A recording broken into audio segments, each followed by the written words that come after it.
did damn good for a Honda rider. And then when he went to Suzuki, you know, he ended his career being the GOAT, you know, greatest of all time for a reason of he's won 100 straight motocrosses, and I think he set the new legendary record for the most. Done everything, like man. 112 Supercross wins. This is 2000. I'm looking at a 2004 souvenir yearbook from the AMA Supercross here in Houston, but it actually covers all of them. But yeah, I think I need to look for a little bit newer here. A little bit newer. You know, I like the past. I really do. Looking back on the pastime events, you know, of Carmichael and James Stewart, on how they raced back in 2008 when they collided over Mike LaRocco's leap, when they collided in the air. Do you remember that? And it knocked Stewart out, and he was just on the ground. And Ricky Carmichael, number 4, comes up on a 250 two-stroke, 2003 AMA 250 motocross champion. That's some good stuff. Carmichael. We were Yes, talking sir. about him. He was on the next page here. Hell yeah. You know, I love motocross. It's my life. We just do a lot. I still got the Ricky Carmichael poster in No here. shit. You can never take that out. I won't. This will always be famous, man. Yeah, especially because This is going to be worth money when you that grow bike up. is strikingly resembles one that a friend of mine has, man. Really? It's real close. And if you look at the poster, it shows the poster in there that it has these gold washers underneath the fender. Right. And I happen to know a guy that has a motorcycle in his bedroom that has those same gold washers all over it. It's kind of a trick. Anyway, cool bike. Oh, and then look on the cover of this one is Bubba Stewart.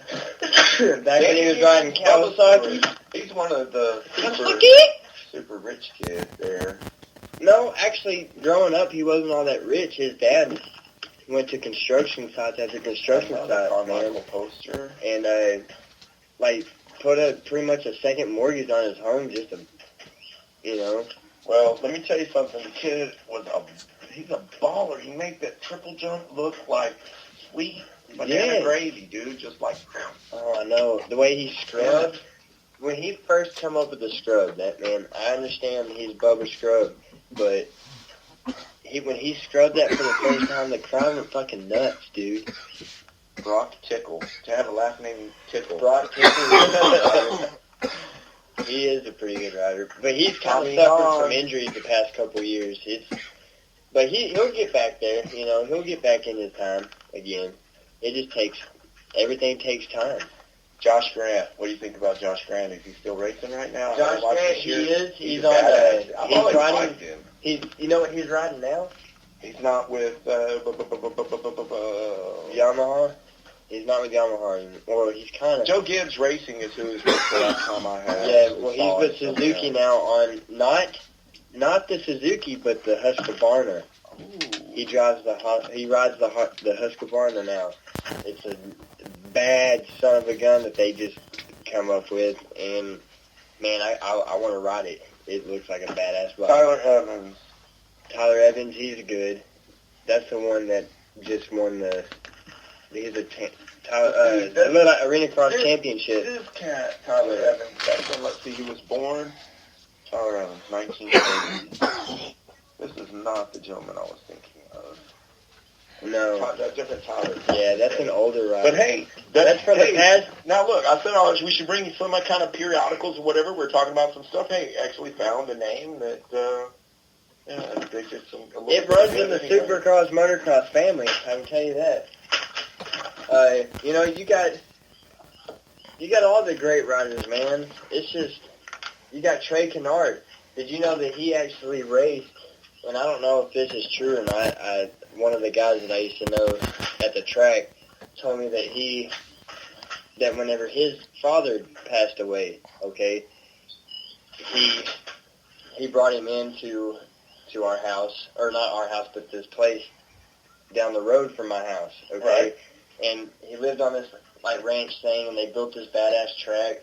Well, he got like stupid fast, man, on this fucking 80, and he boarded out to a 125 for him. Benji Neighbors is the guy that I'm thinking of. Benji, I miss you, man. But anyways, he's Benji Neighbors is a really good guy too, real Christian-hearted. He actually let me race for free because I helped him build the arena cross track. See, that's awesome. People like that. Thanks. Hey, we appreciate it. If there's young go-getters out there and they're willing to help you with part of the track, and we built a full-fledged arena cross track in a week, man. There you go, man. That's me. I would have, on the times when I was a little bit young, couldn't afford to go to Supercross, you damn well bet I would have gone out there and put that track on there. Dude, I had one of the most important jobs out there. Go. Yeah. You know what it was? What's that? I was a water boy. Hey, hell yeah. I watered the shit out of that track, dude. Okay, go ahead and ask that question. The question is, track not properly watered, what's going to happen, man? It's going to be washed out, or it's going to make you or break you, brother. You can either ride good in them conditions, which I prefer not. If you're not a West Texas rider, you will not be able to ride in dry conditions. Okay? With motocross, yeah, you have a lot of little knobbies on the back of your tire and on the front tire. But let me tell you, when it's dry as shit, it ain't sticky. You want sticky so you can stick them ruts really good and get out and get in the hole, You want to get out, man, and be first. Because I tell you, if you tangle with another rider when you're going up... Hey, where's Zombie at? Well, hey, what's up? Hey, Ed, what's happening, Big Ed? What you up to? Hey, what are you two little gaylords doing in here? Man, don't be talking to me like that. We're just sitting here broadcasting our little podcast. Listen, whatever the fuck you two little gaylords are doing in here, look, I need to borrow a motherfucking flathead screwdriver from one of you fuckers. Well, the damn toolbox is right there. Go and get it. Ed. Dude, for one, we're sitting here trying to do a radio show. Don't be a dickhead, Dick. I need a screwdriver, dude. Don't be a dickhead, Ed. Well, all right. Hey, thanks. I'll get with you two little gaylords later, whatever you're doing in here, sucking each other off or whatever. Fuck you, dude. Fuck you. Know what? The next time that motherfucker comes in here talking like that, I know. Hey, thanks for just sitting back down, because that's Big Ed. That's my neighbor from across the fucking way. I swear, he's a dick, man. He's an old oil field head. All right. An old oil field guy. And I have only known blue the man collar. That's about 2 weeks, and he walked by last night, stumbling down the road, and said something about gaylords, and he just watched Meet the Fockers. And you know what? I was out there cleaning my gun, and I'm like, this guy's either really, really dumb, or I don't know. I don't know what his deal is. I don't know either. I'll give him his screwdriver. I don't even want him to bring it back. Yeah, it's tainted now. It's tainted love, man. It kind of smelled kind of funny. He did. It was kind of weird. Yeah, I mean, it's not like he didn't take a bath. It's something else. Yeah. Like, I don't know. Oil field shit, man. I don't know. That's the oil field for you. Hey, sorry about my neighbor, bro, but we were... we were talking about Trey Kennard. I guess that's a test. He come in, and anyways, he grew up at this track, and back in De Leon, he went pro out there, is what the legend says. I don't know how true it is. Like I said, I wasn't there to see it, but it's pretty cool to hear that, Trey Kennard, and he's been through a lot of freaking injuries, man. He just re-broke his arm again, and it sucks because he's a great rider, and he almost had the championship. He was right there, but and there are a lot of riders out there probably listening to this saying, "Me too." That's basically the motocrosser's story, isn't it? The supercrosser's story. Yeah, it's the arena crosser's story. Is injury after injury, dude, and the heartbreak. And why do we not learn? It's because the adrenaline rush, the thrill, the feeling of being one with the motorcycle, and knowing what the fuck you're doing. And honestly, and a lot of it, and some of it, we're going to do a reality check here. I've always liked to fucking show off, dude.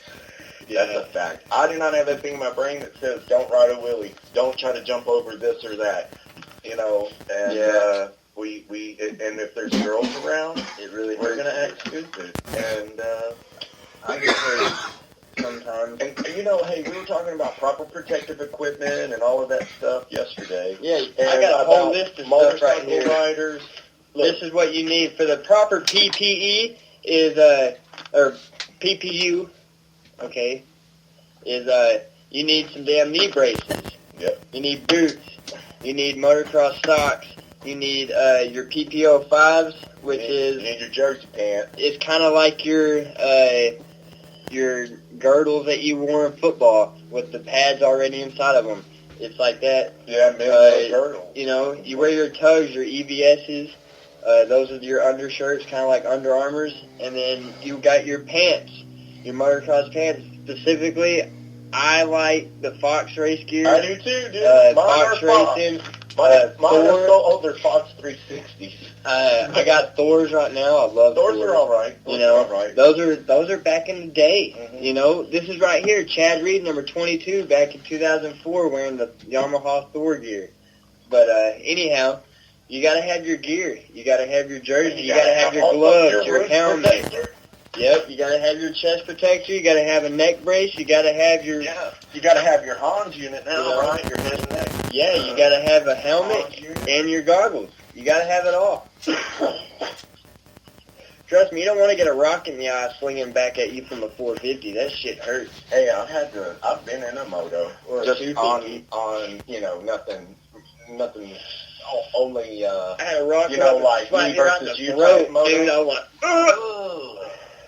But I've had to take my goggles off because they just got too funky. I had roll-offs. Right. And they were cool. That kind of dates when I started riding. But you've seen those before? Yeah. You hit the button and they just go... Yes. I haven't used them. I just had the tear-off. The tear-offs came out. Well, those are cool. I felt cool as shit like I was a pro. I'd finally be able to come over the tabletop, take my hand off the bar, and fucking rip one off. And I'm like, hell yeah, that was cool as shit.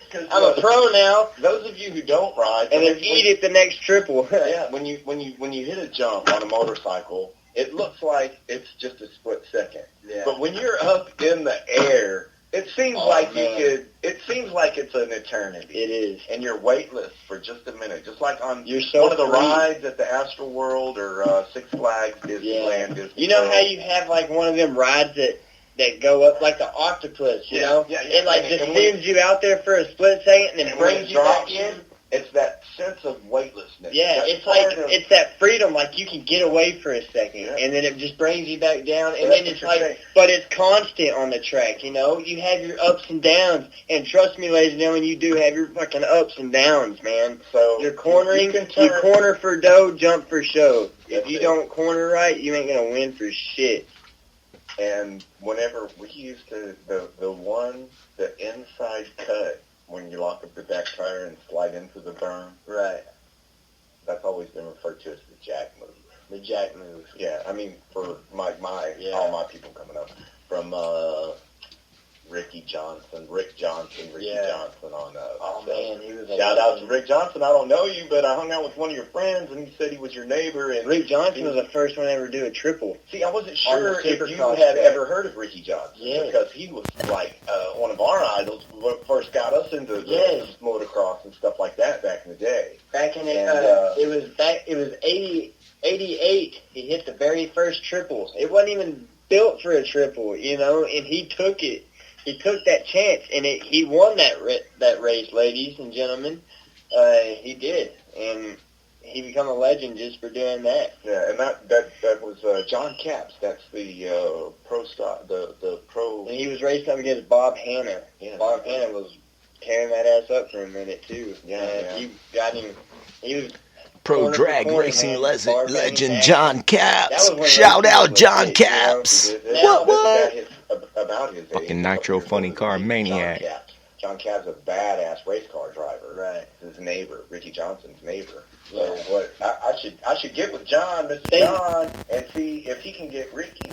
Maybe, I mean, we should get... You just get John Capps on your radio Robcast for you all. That would be a good show. Great. All of y'all that want to hear from Will Hahn. Woohoo! All right. Everybody